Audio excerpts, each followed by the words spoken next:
The Friday Night Football Blitz with Dave Hofferth and Ashley Elam. Brought to you by Gulf Credit Union, Kinsel Ford, and Whataburger. Only on 12 News. Hi, and welcome to another exciting night of Friday Night Football. It's the one and only Blitz, the last week of non-district games before some teams tune it up. District play coming up in 2 weeks, so we'll see how they're rounding into shape. That's right. Now, one of those teams that is finishing up that pre-district schedule, the Central Jaguars, led by Toby Foreman, West Orange Stark's former offensive coordinator. Tonight, the Jags and the Stangs getting together in our Blitz Game of the Week. Acadian Ambulance presents the Game of the Week. Let's head on out to Dan Hook Stadium. Central just moseying on the field. And they would play like that. Mustangs a little more fired up, pick things up here early in the first quarter. Kalen Garrett picking off Michael Jacquette. And this was the tale of the tape all night long, the short field for West Orange Stark. From there, Dylan Sterling Cole named the new starting quarterback, and he shows why. Takes it in from there. The keeper, it's 7-0 Stangs. 10-0 now to second. Chase Rutledge in at quarterback now. He's going to take it in himself. It's 17-0 West Orange Stark. Central trying to get that offense going. That's Devon Whaley picking up some nice yardage there, getting this one past the first down markers. But that chain gang defense there all night long. Now that qualifies as a hit of the week. That's right. Elijah Teal standing up Jacquette, all West Orange Stark. You think they were a little focused. They lose at PNG last week by 3. Practice was closed to the fans this week. Players not allowed to talk to the media. It pays off. They win 31-7. That Coach Thompson might know what he's doing out there. No doubt about that. As we take you out to Dan Hook Stadium after the game, Adam Wright caught up with Coach Cornell Thompson. Yeah, guys, strong victory for the Mustangs tonight, and one man who's very happy about that is head coach Cornell Thompson. He joins me now. Coach, bad loss or a tough loss last week against PNG. How important was it for you guys to get the victory tonight? Well, it's very important for us to rebound. We didn't want to get on the slide, that we were losing, and we come out here and focus this week during practice and had a good week's work, and we came out and executed our offense and defense. So, we rebounded. So that's after making many, many mistakes, we made very few mistakes tonight. And you went with the sophomore Dylan Sterling Cole for the starting quarterback position tonight. What was take me through that decision? Well, I do battlefield promotions. He performed in the second half last week. We almost came back, and tied the game. Had an opportunity to do something in the second half with his leadership at quarterback position. And of course, I started him this week, and he responded positively. And wide receiver and defensive end Tavin Terrell went down late in the fourth quarter, carried off by a stretcher. What can you tell me about what happened there? I don't know whether he jammed his hand in the ground and dislocated, broke his elbow, or he got caught in a jersey reaching. I was blocked out, but it's an elbow injury. Any idea how serious it might be? It could be dislocated or broke. It looked pretty. It was crooked, so it was disfigured. So I got Taven and his family at the top of my prayer list. I hate to see any of our kids get hurt. All right, Coach. Congratulations on the win. Thank you. Thank you very much. All right, guys. Back to you in the studio. And hopefully a healthy recovery. Football is such a dangerous sport, especially here in Texas. There's some big boys playing out there. Hard hitting, especially that chain gang defense. All over Central tonight. We just saw the big hit. That's right. The thing about this tonight, Toby Foreman rolling the dice plenty of times, going for it on fourth down over and over and over, and the chain gang defense stopped them over and over again. Came up with the big plays. That's right. 1-5A, our local teams taking their shot, I should say, at some of the best in the Houston area. Last night, Westbrook came up just short at Houston Lamar over at Del Mar Stadium. Tonight, Memorial Titans got their shot at Del Mar, going up against Houston Westside as we take you out to the action. Here come the Titans, coming off a 14-0 shutout win over Ozan last week. Early on, Clearbrook with, it's Westside with the football, and here comes the big sack, the big hit by Ja'Cory Jones, jars the ball loose. Jaron Johnson with a recovery for Memorial. They're in good shape as they go with Cameron Martin on the round. Martin down to the 10-yard line, and then the handoff to Martin once again. Read option, and he weaves his way in for 6. By the way, he's going to be at the Texas A&M Alabama game tomorrow. Who else is going to be there? I will be.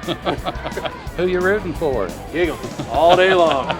7-0 Titans on top, and then on the kickoff, it's a fumble recovery by Mark Taylor of Memorial as Clearbrook had trouble. I should say, I keep calling Clearbrook. They're Westside. Clearbrook was playing Vider tonight. But anyway, the Titans go on the ground to Corey Dauphine. Dauphine powers his way down to the goal line.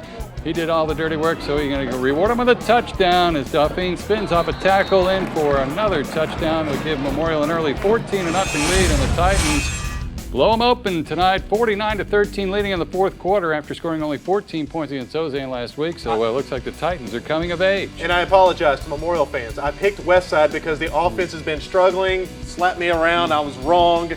The Titans look like they're back in the driver's seat once again. How about the Vider Pirates? Their running game taking on another tough running team from the Houston area, the Clearbrook Wolverines. That's Get Simmons handed off to Hagler and Hleckett there for a nice pickup. But now Simmons is going to fumble the snap, and the Wolverines will recover the ball. Here comes Clearbrook now. Joseph Mobley to Cody Williams.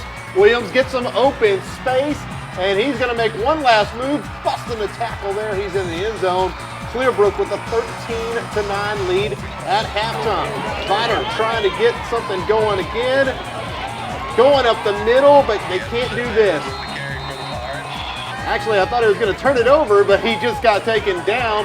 Now later on, Clearbrook getting into the end zone. More for the Wolverines. They extend the lead to 29. But guess what, Vider fans? Oh, I was just about to say you've taken the lead, but Clearbrook has fired right back. It's 33-29. Wolverines on top of Vider. Yeah, Vider big comeback, took a 29-24 lead, but Clearbrook in control now as we take you out to Nederland. Home opener for the Bulldogs, and watch this play. Tip, and it's caught there by Colton Kindler of the Nederland Bulldogs. Worth another look as they go up against Angleton tonight. Angleton already had a 7-0 lead in this game, but Preston White finds the answer here on the rollout. He lobs one for the end zone, and it's caught with a defender in his face by Kindler, and that's a game-tying touchdown catch.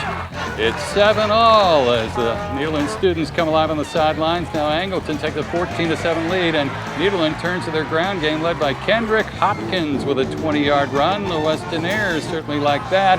And after a pass interference call, Hopkins down near the goal line spins and wins with a touchdown to make it 14-14. But wait, there's more from our buddy Lance Edwards. Called him K-Hop. It's Kendrick Hopkins strolling into the end zone for another touchdown to give the Dogs a 21-14 lead.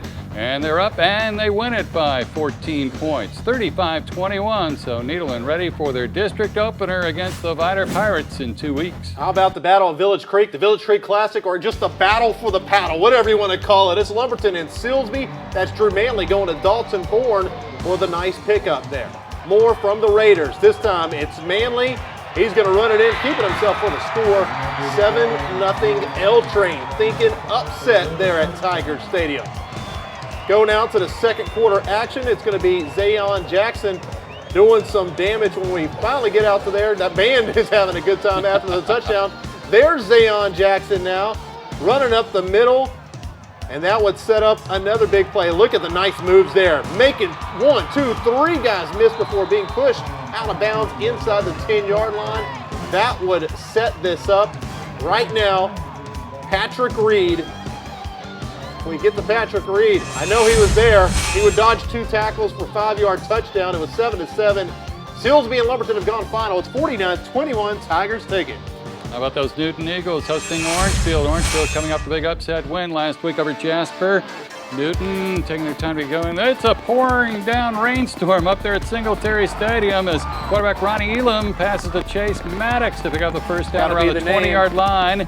And then on the rollout, it's Elam with a keeper. Got an Elam playing for Silsbee and one for Newton. Boy. The ball's punched loose. Now it went out of bounds at the half-yard line. If it goes out of bounds in the end zone, it's a touchback. Orangefield ball at the 20. But instead, Kevin Shorter scores for Newton. It's 6-0 Eagles, and they go for 2. With the pouring down rain, no use to use the kicker as Shorter trots in for the 2-point conversion to give them an 8-0 lead. Hands seeking protection from the umbrella. Handoff to Corey Schote for Orangefield, and he slips and falls and coughs up the football. A fumble recovered by Newton. And here's a nice sack there by Lane Frio of Orangefield on defense. 8-0 at the end of the first quarter. Newton rolls from there, pitches a shutout. Final was 36-0 over the Bobcats from Orangefield. Well, we've had our first time out here on the Blitz. More highlights, including the Rice Bowl, East Chambers, and Hampshire Finette on deck. But first, it's time for the Band of the Week, and for the second time in a row, the fans of West Orange Star came through. It's the Mighty Mustang Band. Kinsel Toyota presents Band of the Week.